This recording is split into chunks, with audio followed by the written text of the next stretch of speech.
नमस्कार दोस्तों, welcome back to our channel friends. मैं आप सबका अपने चैनल स्टॉक्स फॉर लाइफ पे बहुत स्वागत करता हूं। Welcome to STFL family. DFL members, बात की जाए एफएल में आज हमें अपर सर्किट देखने को मिला और दोस्तों ये अपने आप में ही बहुत ही इंपॉर्टेंट हो जाता है बिकॉज कोई भी स्टॉक में जब तेजी आती है तो बहुत ही अंधाधुन होती है। यस, स्टॉक में गिरावट भी होती है, लेकिन दोस्तों एक बात हमेशा याद रखिएगा, स्टॉक अगर फंडामेंटली अच्छी हो तो भैया लाल में निवेश करेंगे तो ही हरा का मजा मिलेगा। इसके पहले गाइस स्टॉक में कंटिन्यूसली हमें गिरावट देखने को मिल रही थी और कोई भी उधर बायर्स हमें देखने को नहीं मिल रहे थे। लेकिन दोस्तों अभी की बात की जाए, सेंटीमेंट बहुत ही इंपॉर्टेंट रोल प्ले करती है। इसी बीच में गाइस जो न्यूज़ निकल के आ रही है उस न्यूज़ का इम्पैक्ट समझने की कोशिश करिए बिकॉज एक अपडेट है। और साथ ही साथ दोस्तों हमें करना क्या चाहिए, बिकॉज एफएल की बात की जाए तो जी हाँ दोस्तों, अभी की सेंटीमेंट की बात की जाए तो जो फियर अभी था दोस्तों अभी ग्रिड में कन्वर्ट होते जा रहा है और धीरे धीरे अगर ये 5 शेयर के लेवल को सस्टेन करने की कोशिश करता है तो भाई आपको जर्नी बहुत ही अप देखने को मिल सकती है। तो जी हाँ दोस्तों, क्या कहता है फिबोनाची पैटर्न, कितना भाग सकता है और हमें अभी के टाइम में रणनीति क्या बनानी है। बिकॉज इसके पहले मैंने एफएल को बहुत बार कवर किया था और आपको एक ही बात बताई थी, आपको होल्ड करना है और चाहें तो फ्रेश बाइंग भी कर सकते हैं। बहुत लोगों का इस मैंने 4000 के लेवल पे एवरेज करने की स्ट्रांगली रिकमेंडेशन दी थी। उधर से अगर आप देखें तो स्टॉक में 25% के आसपास रैली देखने को मिल चुकी है। तो जी हाँ दोस्तों, बहुत लोग अभी नो प्रॉफिट नो लॉस में आ चुके होंगे। तो हमें करना क्या चाहिए और क्या न्यूज़ निकल के आ रहा है, सब कुछ डिस्कस करूंगा अपने ही अंदाज में और चीज़ करूंगा अपना crystal clear. Channel first time होंगे सब्सक्राइब कर सकते हैं इस तरह की क्वालिटी कंटेंट को सबसे पहले एक्सेस करने के लिए। Now without delaying any for time, let's begin. आप देख सकते हैं कि आज के दिन हमें 5% का अपर सर्किट देखने को मिला। आपको पता है कि अभी तक भी ये एएसएम लिस्ट से बाहर नहीं निकला है। कल के दिन की बात की जाए, जी हाँ दोस्तों 9 सितंबर को ये 3 महीना अपना पूरा कर लेगा। उसके बाद हमें एक रिव्यू पीरियड देखने को मिलेगा और आप उम्मीद कर सकते हैं कि फर्स्ट वीक ऑफ अक्टूबर में ये एएसएम लिस्ट से बाहर निकल जाएगा। और दोस्तों उसी समय इनके जो स्प्लिट हैं उनके हमें एक्स डेट देखने की उम्मीद है। तो जी हाँ दोस्तों, ये इनके लिए बहुत ही फेवरेबल है। लेकिन आपको पता है जैसे ही सितंबर का महीना खत्म होगा वैसे ही एफएल के Q2 के नंबर्स आएंगे और जैम्प एक्विजिशन के बाद दोस्तों इनके नंबर्स अच्छे आने की उम्मीद है। तो जी हाँ दोस्तों, एकदम डबल धमाका ट्रिपल धमाका देखने को मिल रहा है, जिसकी वजह से एफएल के शेयर प्राइस में अभी के टाइम में सेंटीमेंट काफ़ी चेंज हो चुकी है। मैंने आपको हमेशा सिखाया एक बात, मार्केट को टाइम करना बहुत बड़ी गलती हो सकती है। आपको लगता है कि स्टॉक एमओएस के लेवल पे है तो आपको उधर पे निवेश कर देना चाहिए। मैंने कैसे आपको बताया था कि 4000 का लेवल एमओएस का लेवल है और उसके तोड़ता है तो आपको सुपर एमओएस मिलेगा। और आप देख सकते हैं कि उसके बाद हमें एक तेजी देखने को मिल रही है। अगर 200 एफएल एएसएम लिस्ट में नहीं होता तो अभी के टाइम में जो सर्किट है गैस वो 15 से 20% के आसपास होता है। बट नेवर दिलेस कोई दिक्कत वाली बात नहीं, क्योंकि एफएल की बात की जाए तो इसकी जर्नी बहुत ही तेज हो सकती है। मैं क्यों बोल रहा हूँ, तो जी हाँ दोस्तों, मैं इधर पे इसको डिस्कस करने वाला हूँ। अगर आप देखें तो जब से एफएल की लिस्टिंग हमें देखने को मिल रही है इसने अच्छे खासे पैसे बना के दिए थे। दोस्तों ध्यान रखिएगा, स्टॉक मार्केट में ऐसी कोई गारंटी नहीं है कि स्टॉक प्राइस नहीं गिरेगा। अच्छे स्टॉक गिरते हैं तो जब तक आप लॉस बुक ना करें आपका वो नॉशनल लॉस होता है। जिन्होंने लॉस बुक नहीं किया आज प्रॉफिट में आ गए होंगे, बिकॉज कोई भी स्टॉक हमेशा भागता नहीं। यहाँ पर भी गाइस ये 50% के आसपास गिर चुकी थी जब कोविड का हमें इंपैक्ट देखने को मिला था और उसके बाद स्टॉक में बेतहाशा रैली देखने को मिली थी। और दोस्तों मैंने आपको बताया है कोई भी स्टॉक में बहुत तेजी रैली आती है स्मॉल कैप मिड कैप से तो कैसे फिबोनाची पैटर्न का 23% 38% आराम से करेक्शन दिखा सकती है। अब न्यूज़ का इंपैक्ट बहुत ही इंपॉर्टेंट हो जाता है। आपको पता है कि एफएल की बात की जाए तो एक तरह की अच्छी बिजनेस देखने को मिलती है, एड रिलेटेड बिजनेस है। आपको पता है कि जितने भी आप फ़ोन यूज़ करते हैं उसमें एड वाली जो कंपनी है उसमें एफएल का नाम अच्छा खासा रिनाउंड देखने को मिलता है। एफआईएस की बात की जाए, डीआईएस की बात की जाए, अच्छे खासे स्टेक देखने को मिलते हैं। और मैंने आपको बताया भी था कि नोमुरा ने खुद डाउनग्रेड करके अच्छा खासा माल उठा लिया और साथ ही साथ दोस्तों एफएल में एफआईएस और डीआईएस की एंट्री है। लेकिन दोस्तों वो तो बात की बात है, मैंने बहुत बार रिपीट भी किया। लेकिन अभी की बात की जाए सीटीवी, जी हाँ दोस्तों, को पता है कि जितने भी तरह के अभी के टाइम में टीवी आ रहे हैं आपने अगर रिसेंटली परचेस किया होगा तो उसमें इंटरनेट की फैसिलिटी भी है। तो जी हाँ दोस्तों, अभी की बात की जाए एफएल का जो मीडिया जो रिपोर्ट है वो बहुत ही इंपॉर्टेंट हो जाता है बिकॉज इनके गाइडलाइन के अकॉर्डिंग बहुत ऐसे मेजोरिटी दो यंग इंडिविजुअल्स हैं, अच्छे खासे लोग हैं जो 1 से लेकर 4 घंटे, जी हाँ दोस्तों अगर आप देखें 1 to 4 आवर्स लगभग सीटीवी में, सीटीवी का मतलब क्या होता है कनेक्टेड डिवाइस जहाँ पे इंटरनेट की सुविधा होती है उस पर टाइम स्पेंड कर रहे हैं। तो जी हाँ दोस्तों, ये बहुत ही इंपॉर्टेंट हो जाता है। और पता है कि मोबाइल जो ऐड होता है इससे इनकी बहुत रेवेन्यू आती है। लेकिन अभी की बात की जाए तो गाइस सीटीवी कनेक्टेड जो डिवाइसेस हैं, जो टीवी है उसके अंदर भी इनके पेनिट्रेशन दिखाई पड़ रहे हैं। एफएल की जो मीडिया रिपोर्ट है उसके अकॉर्डिंग मैंने पढ़ा और आपको बताने की कोशिश कर रहा हूँ बहुत ही सरल भाषा में कि भैया इनकी जो मैपिंग कनेक्टेड जो टीवी है, सीटीवी है, व्यूअरशिप जो इंडिया में बढ़ रहे हैं, बढ़ते नेटफ्लिक्स, अमेजोन, जो प्राइम, आपको पता है कि ये सब सब्सक्रिप्शन से बहुत ऐसे लोग हैं जो मोबाइल में ही टीवी देखते हैं या फिर जो सीटीवी होते हैं उसके माध्यम से अपने टीवी को चलाते हैं। इंटरनेट उसमें ऑफकोर्स रहता है। तो गाइस इसमें एफएल को पेनिट्रेशन दिखाई पड़ रहा है और ये भी इनके लिए एक बहुत बड़ा मार्केट बन सकती है।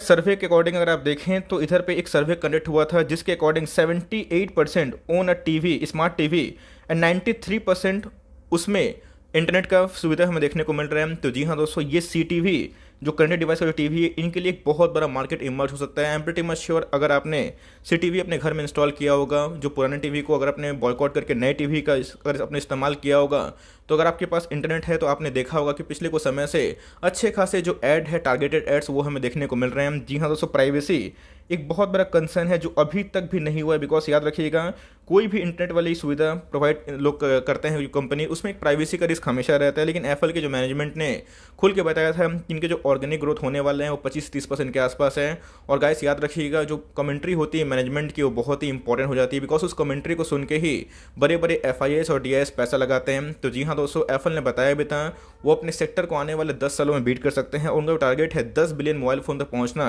ये बहुत ही आसान हो जाएगा इंडिया जैसे इमर्जिंग कंट्री को लेके। और इनका जो इक्वेशन है जैम को लेके, या फिर बहुत सारी जो बिजनेसेस को लेके, ये इनके टॉप लाइन और बॉटम लाइन को ऑफ कोर्स अच्छा रिस्टोर कर सकते हैं। तो मेरे हिसाब से गाइस, अभी की बात की जाए, CTV जो कंटेंट डिवाइस का जो टीवी है, उसमें एक अच्छा खासा इनको मार्केट दिखाई पड़ रहा है। और जिसके वजह से गाइस, जहां पे इंटरनेट बेस्ड सुविधा हमें देखने को मिल रही है, वहां पे एप्पल अपने जो पांव है उसको तेजी से पसार रही है। मार्केट कैप की बात की जाए, 12,000-13,000 करोड़ के आसपास की मार्केट कैप है। तो जी हाँ दोस्तों, एक मिड कैप कैटेगरी का स्टॉक है। अगर रिस्क होता है तो रिवॉर्ड भी होता है। लेकिन याद रखिएगा, अच्छे कंपनी होते हैं तो भैया वो ज़रूर रिकवर करते हैं।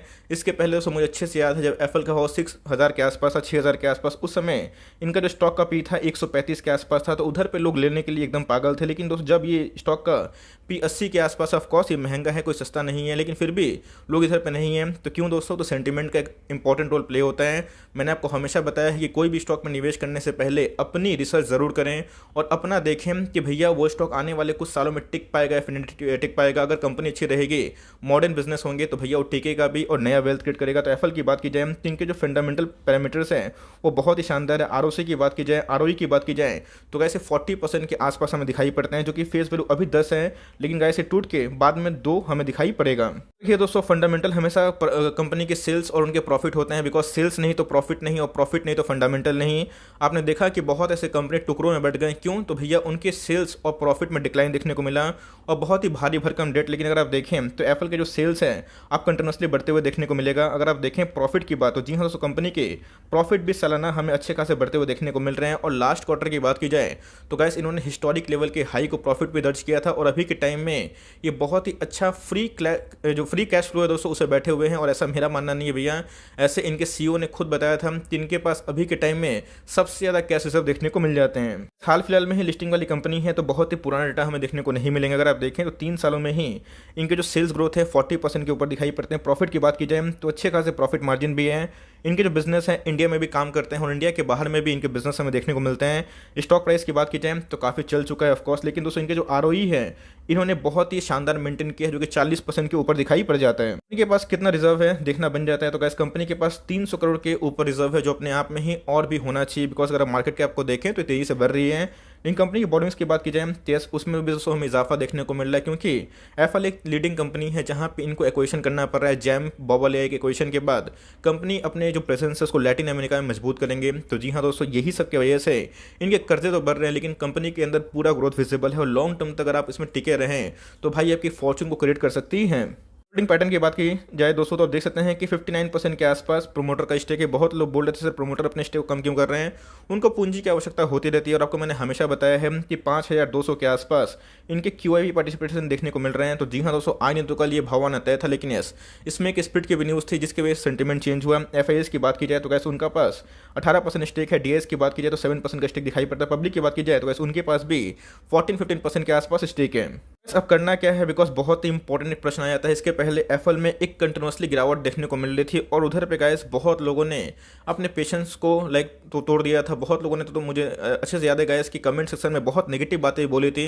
लेकिन मैंने आपको हमेशा एक बात बताई है कि एप्पल ASM लिस्ट में है और इसके वजह से वॉल्यूम लॉस देखने को मिल रहा है। और आप देख सकते हैं गाइस कि अभी भी ASM लिस्ट से बाहर नहीं निकला, लेकिन इधर पे आप वॉल्यूम्स में इजाफा देखने को मिलेगा। तो इधर पे अगर दोस्तों 1 महीने के बाद देखें तो ASM लिस्ट से कंप्लीटली बाहर निकल जाएगी। उसके बाद इसमें आपको पता है कि 5% का सर्किट नहीं होगा। होगा और बड़े बड़े FIS और DSA पार्टिसिपेट कर सकते हैं। तो मेरे हिसाब से गैस कंपनी फंडामेंटली बहुत ही अच्छी है, आपको जरूर होल्ड करना चाहिए। बिकॉज अगर आप RSI देखें तो अभी भी ओवरबॉट जोन में नहीं था और गैस ये गोल्डन अपॉर्चुनिटी थी जहाँ पे स्टॉक बहुत ही लंबे अरसे तक ओवरसोल्ड जोन पे था।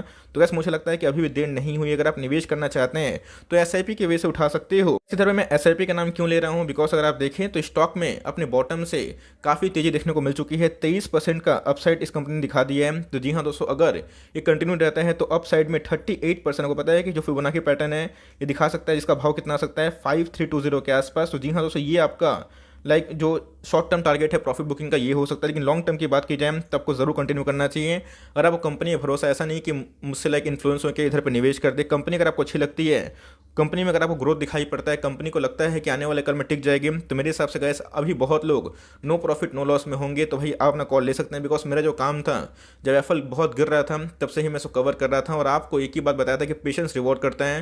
तो गैस मेरा काम अभी के टाइम में वो ओवर होता हुआ देखने को मिल रहा है, क्योंकि मैंने आपको बुरे वक्त में बहुत बार एफएल को लेने के लिए बताया था और एवरेजिंग करने के लिए बोला था। तो भाई अगर आपने उस बात को सुना होता तो आपका प्रॉफिट भी होता है, फिर नो प्रॉफिट नो लॉस में है। तो गैस आप अपना कॉल ले सकते हैं। बिकॉज बहुत लोगों को ऐसा लग रहा था वो फंस चुके, बट मेरे हिसाब से कंपनी मुझे फंडामेंटली बहुत ही अच्छी लगती है। तो गैस मैं इसे इधर पे होल्ड एंड कंटिन्यू करूंगा और इसका स्प्लिट का बेनिफिट जरूर लूंगा। बस मेरी जो प्लानिंग है दोस्तों बहुत ही लॉन्ग टर्म की है। बिकॉज कंपनी फंडामेंटली अच्छी है, मुझे अभी तक कोई ट्रेंड दिखाई नहीं पड़ रहा है। और जब तक दोस्तों मुझे Q2 के नंबर्स अनुमान से अच्छे नहीं, मतलब खराब दिखाई नहीं पड़ते हैं, तब तक मैं अपना कॉल नहीं चेंज करूंगा और इधर पे मैं कंटिन्यू करूंगा। बहुत लोग बोल रहे कि सर क्या करें, तो SIP के वे में लीजिए भैया, 10 स्टॉक खरीदने की ताकत है तो 1-2 से स्टार्ट कर लीजिए। बिकॉज स्टॉक मार्केट है, गारंटी कुछ नहीं है, कल मार्केट गिरेगा तो हो सकता है कि आज अपर सर्किट है, कल लोअर सर्किट भी देखने को मिल जाए। तो मेरे हिसाब से गैस आप ना जो कॉल है वो ले सकते हैं। और इधर पर अगर आप long term hold and continue करेंगे तो मुझे ऐसा लगता है कंपनी आपको पोटेंशियल टर्न दे सकती है। अब हमेशा कंपनी भागती नहीं है, गिरती भी है, आपने बेस्ट टेम्पल देखा। तो दोस्तों यही छोटी सी अपडेट थी। और अगर आप लेते हैं तो बल्क निवेश नहीं करिएगा। ऑल्दो ये बहुत ही पॉजिटिव न्यूज़ है और आने वाले महीने की बात की जाए, मार्केट अगर स्टेबल रहता है तो ये और भी तेज हो सकता है। तो मुझे लगता है कि अगर आप लॉन्ग टर्म होल्ड करेंगे तो कंपनी आपको रिवॉर्ड कर सकती है। आई होप मेरा एफर्ट आपको अच्छा लगा। वीडियो अच्छी लगी तो लाइक कर दीजिएगा और चैनल फर्स्ट टाइम होंगे तो याद से सब्सक्राइब करना भूलिएगा। फर्दर कोई डाउट उसको ड्रॉप कर सकते हैं, कुछ रिव्यू चाहिए उसका नाम भी ड्रॉप करना भूलिएगा। I would love to make a video on your demand. Guys मिलते हैं जल्दी ही, तब तक के लिए बाय। Thanks for listening friends, God bless you all.